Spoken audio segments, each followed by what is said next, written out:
अस्सलाम वालेकुम दोस्तों मैं हूं फ़ारूक बुज़दार।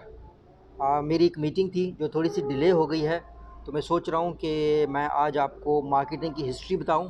मैं आपको ये बताऊं कि दुनिया में जिन जिन कारोबारों ने तरक्की की मुख्तलिफ़ दौर में, वो तरक्की क्यों हुई और आप उस तरक्की से क्या सीख सकते हैं, और उस तरक्की को, उस डेवलपमेंट को आप अपने कारोबार के लिए कैसे बेहतर तौर पर इस्तेमाल कर सकते हैं। देखो, जो मार्केटिंग की हिस्ट्री है ना, उसको जनरली जो फ़िलासफ़र्स हैं वो बिज़नेस की भी हिस्ट्री कहते हैं।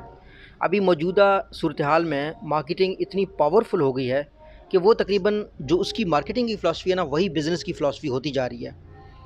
तो जब वर्ल्ड वार नहीं था, यानी world war one, world war two नहीं था, इससे पहले का जो दौर था ना, उसको कहते हैं प्रोडक्शन एरा, प्रोडक्शन का दौर। कंपनीज़ का काम सिर्फ यही था कि वो चीज़ें बस पैदा करें, ज़्यादा से ज़्यादा चीज़ें पैदा करें और उनको बेचें। बनाने वाले बहुत कम थे। जिस तरीके से गाड़ियाँ बनाने वाला सिर्फ फोर्ड्स था, और फोर्ड्स का जो हेनरी फोर्ड है, वो कस्टमर की बहुत बेइज्जती भी करता था कि भाई कस्टमर्स के पास तो कोई नॉलेज नहीं है, कोई इल्म नहीं है। अगर कस्टमर को मैं पूछता कि तुम्हें कौन सी बेहतर सर्विस चाहिए, तो वो कहते कि हमें तेज़ घोड़े चाहिए, गाड़ी का तो किसी को पता ही नहीं था। उसके बाद फिर जनाब वर्ल्ड वार वन टू हुए, जिसकी वजह से कहत साली हो गई, चीज़ें ख़त्म हो गई। तो एक कंसेप्ट आया था अनसॉल्ड गुड्स, ऐसी चीज़ें जिनकी लोगों को ज़रूरत नहीं थी। जैसा कि आर्ट्स के बारे में बात करना, हर चीज़ को लोग ना सेल करने लग गए। तो सेल का दौर आ गया था वर्ल्ड वार टू के बाद। इसी दौरान टीवी भी लोग यूज़ करने लग गए थे 1970s 80s में। फिर जाके जो अबव द लाइन एडवर्टाइजमेंट है वो बड़ी मशहूर हो गई। मार्केटिंग, सेलिब्रिटीज़ को हायर करना, ये सारी चीज़ें हायर करना। 90s में जाके कहीं कॉर्पोरेट सोशल रिस्पॉन्सिबिलिटी बड़ी अहम हो गई थी। अ, उसी दौरान बिल गेट्स पे भी लोगों ने अटैक किए थे कि यार बिल गेट्स तुम कौन होते हो, इतने पैसे लेने वाले, हमारे हक का पैसा खा रहे हो। तो उस वजह से फिर एक और मूवमेंट चली, जिसमें कंपनीज़ ने कहा कि हम सोसाइटी में कंट्रीब्यूट करते हैं। ठीक है, जिस तरीके से खैराती इदारा रख दिया या किसी गरीब की मदद की, ये वाले काम कंपनीज़ ने करना शुरू कर दिए। इस दौर को CSR का दौर कहा जाता है। ये दौर भी काफ़ी अरसा चलता रहा। उसके बाद जब वर्ल्ड वाइड वेब आया, तो सारी चीज़ें चली गई डिजिटल मार्केटिंग के ऊपर। हत्ता कि आपका जो डिजिटल मार्केटिंग है वो फाइनेंस के साथ भी डील करता है, आप कैंपेन के प्रॉफिट और लॉस को भी डील कर रहे होते हैं। डिजिटल मार्केटिंग आपकी जो है ना, जो HRM है, ह्यूमन रिसोर्स मैनेजमेंट है, उसको भी डील कर रही होती है। आजकल जितनी भी जॉब्स की सर्च, एडवर्टाइजमेंट, ये सारी चीज़ें भी इसी एरिया में आ जाती हैं। और जॉब देना भी एक तरीके से कंपनी अपनी मार्केटिंग करती है, देखो जनाब हम इतने लोग हायर कर रहे हैं। उसके बाद जो मार्केटिंग का दौर आया, वो आया जनाब ट्रांसफॉर्मेटिव मार्केटिंग का।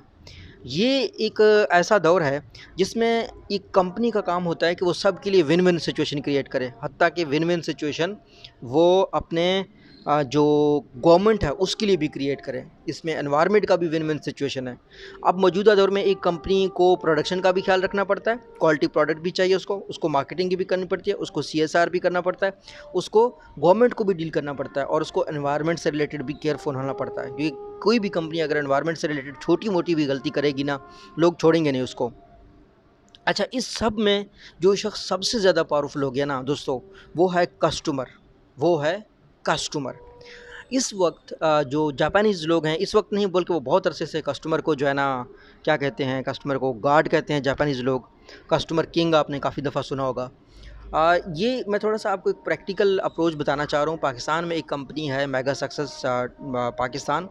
उनका जो विज़न है वो बिल्कुल मेरे जो नज़रिया है पाकिस्तान के ग्रोथ के लिए उससे मैच करता है। मैं ये समझता हूँ कि हम दुनिया की चाहे किसी भी कंपनी को प्रमोट करें, उससे पाकिस्तान की तरक्की नहीं होगी। पाकिस्तान की अगर तरक्की होगी तो अपने छोटे-छोटे बिज़नेसेस बनाने में होगी और अपने लोगों को आगे लाने से होगी। सो मेगा सक्सेस का भी विज़न यही है।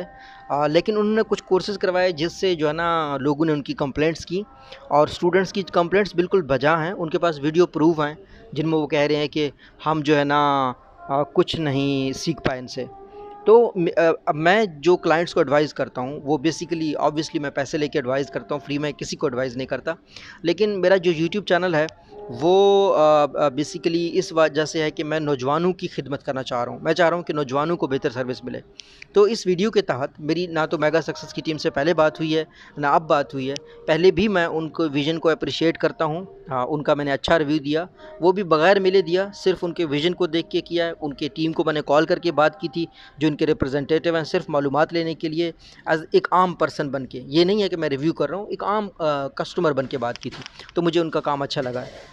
ابھی جو موجودہ صورتحال ہے اس میں میں یہ کہنا چاہتا ہوں کہ جن لوگوں نے کمپلینٹ کی تھی، آئی واز ایکسپیکٹنگ، میں یہ ایکسپیکٹ کر رہا تھا کہ آپ لوگ ان سے کانٹیکٹ کرو گے اور انہیں راضی کرو گے۔ دیکھیں، کوئی بھی شخص دنیا میں بزنس سکھا رہا ہے اور وہ کہتا ہے کہ میرے بارے میں اگر کوئی بولتا ہے، کوئی ریویو دیتا ہے تو میں اس کو نہیں دیکھتا، تو وہ اپنے ساتھ زیادتی کر رہا ہے۔ چاہے وہ کوئی ای کامرس کمپنی ہے، چاہے وہ کوئی شخصیت ہیں، سماجی شخصیت ہیں، جب آپ کا کسٹمر، جب آپ کے بارے میں کوئی فیڈ بیک، کوئی کرٹیسزم آئے اور آپ اس کو رسپونڈ نہیں کرتے، تو آپ یہ بہت بڑی غلطی کر رہے ہیں۔ آپ کو کاؤنٹر آرگومنٹ دینا چاہیے، اور جتنا زیادہ آپ اس کے لیے ویٹ کریں گے نا، اتنا زیادہ آپ کا ڈیمیج ہو رہا ہوگا۔ اب کچھ لوگوں کو لگتا ہے کہ ہم اگنور کر کے صحیح کر رہے ہیں، اگنور کر کے آپ بہت بڑی غلطی کر رہے ہیں۔ تو میرا یہ میگا سکسیس کو ریکویسٹ ہے کہ جو بھی اسٹوڈنٹ آپ کی کمپلینٹ کر رہے ہیں، پلیز ان کی بات سنیں، ان سے مل بیٹھیں۔ اور اس حوالے سے میری کافی تحقیق بھی ہے، میری اپنی کتاب بھی ہے کہ customer experience management, customer acquisition اور ریٹینشن کے اوپر میری اپنی کتاب ہے، جس میں انہیں پریکٹیکلی بتایا ہوا ہے کہ آپ کا اگر ایک کسٹمر ناراض ہوتا ہے تو وہ 16 کسٹمرز کو جو ہے نا لے جاتا ہے۔